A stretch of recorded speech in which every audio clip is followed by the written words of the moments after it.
Hello YouTube, this is Morgan, Airspeed Prime here with my next Boruto Anime review.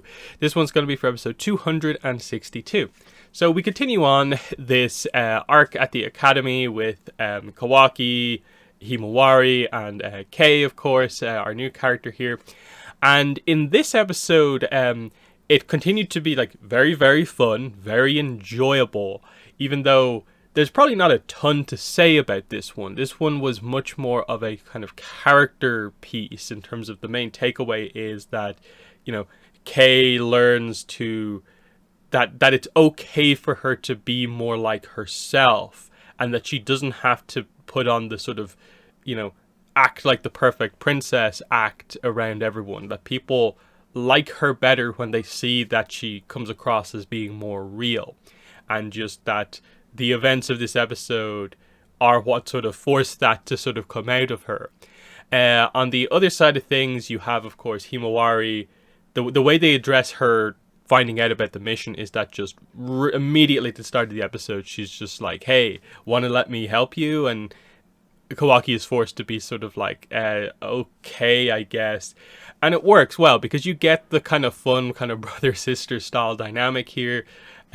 With her being the one to help him because he has no idea how to handle himself in a lot of these school settings or at the tea party, and he takes her advice and it works to a certain degree, but then he messes up aspects of it. That was what was very fun to see in this episode, that it's a very fun character episode, not necessarily because they're doing anything crazy with the characters. Like, I thought it was solid development for Kei. I liked the idea of what they were doing.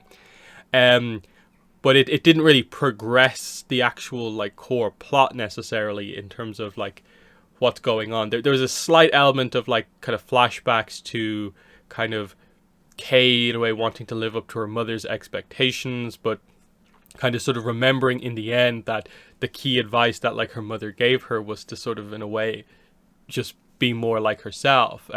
That's the most important thing to get across. There was also the idea that Asuka was brought more into this episode, as well as Neon and the whole like drone kind of aspect, playing up the whole sort of like jealousy angle of like Asuka is jealous of Kei because otherwise, if Kei wasn't there, Asuka would like immediately be the sort of kind of default most popular kind of girl in school. Interestingly, they have sort of Himawari also be there as like a kind of inadvertent kind of like every time she mentions that she's like Naruto's daughter, suddenly everyone's just like, oh yeah, you are, that's amazing, and she ends up kind of being more important than Asuka as well. But the focus is more that the kind of like almost like battle of the kind of princesses here in a way of the movie star's daughter versus like the actual princess. And it's nothing from Kei towards Asuka. It's just her being like feeling like she has to be very competitive about this whole thing. And we'll see where they go with it, because by the end of the episode it feels like she still wants to kind of get a little bit of revenge. I have a feeling after what they did here, they won't go really anywhere with that, and they'll probably have Asuka have a little bit of a kind of redemptive style moment as we go forward. But it's just the nice little character writing here that they're sort of giving the class, that all these new characters here, a bit of a chance to shine. There is still the sense that fundamentally Kawaki is like the main character here, and then in the next episode it looks like they're bringing Boruto and his team in to kind of be the sort of unique aspect for the next episode. But it does look like it's potentially only going to be like a one episode thing, but I suppose we'll see how exactly the episode goes.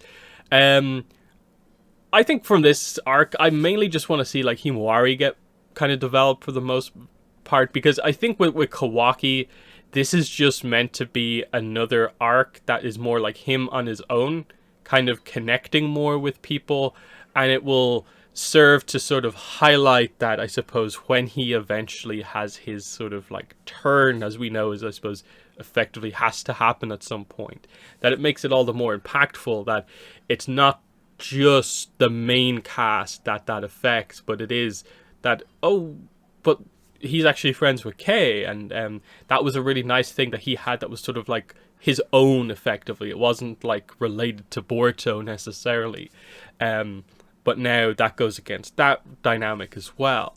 So you have little bits and pieces like that I think also kind of come into play here.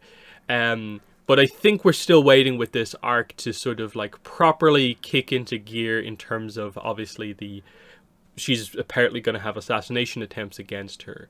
It's important for Kawaki to be there to protect her. In this episode, they play it off as like he thinks that there's something wrong with the cake that they eat at the tea party, the one that Kay spent a lot of time making.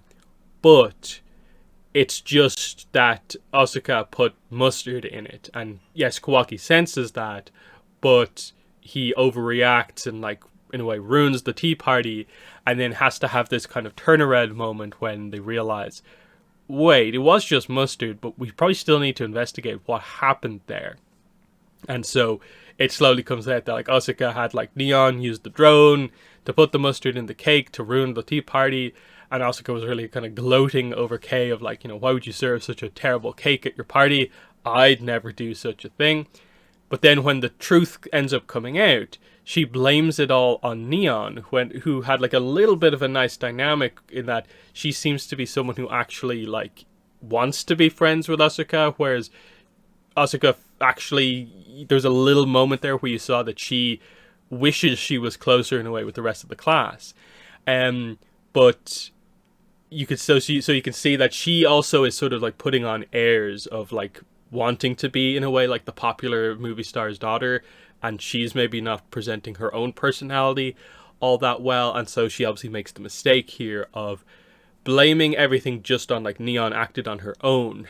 And this led to, I thought, which was a very strong character moment in the episode, which was Kay, I suppose, finally in a way like snapping at Asuka, but it serving as the way for the rest of the class to get to see what Kay is actually like when she doesn't act like the perfect princess. That they were like shocked by how, in a way, like aggressive in a way and confrontational the speech that she gave to Asuka was, but they in a way like completely agree with it ultimately. That the thing that Kay has a problem with was not necessarily that, like it was this situation of like, I don't really get why you don't like me that much, but ultimately I don't care too much that you messed up the cake.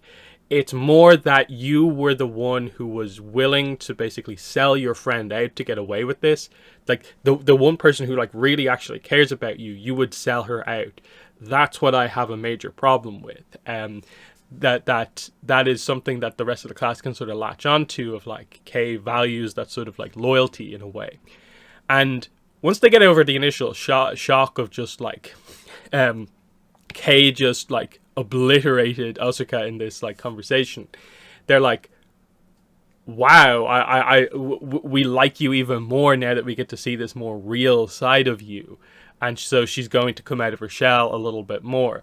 I'm assuming we will see that kind of manifest itself in probably her actually having like a proper lunch that she wants to have in the coming episodes. Because again, they brought up that idea of she has this tiny little princess lunch when she wants to have the the big kind of bread roll thing or whatever it was. So that was pretty fun. Beyond that, Kawaki's awkwardness of like him leaning into the whole idea of like, I like sweets and taiyaki, and the class beginning to sort of appreciate him as this sort of, oh, he's just awkward, but he is actually like somewhat fun and like he cares about things. So in that sense, like a lot of this episode was working quite well on just the strong general characters. Like I like the characters interacting with each other a lot, even though the events that are actually happening are not like particularly impactful. But once this arc, I think, starts to build up, I see some potential in what they're planning to do. But that has been my thoughts on this episode. In the comments, let me know what your thoughts were, but that's been the video. Thanks for watching, and bye.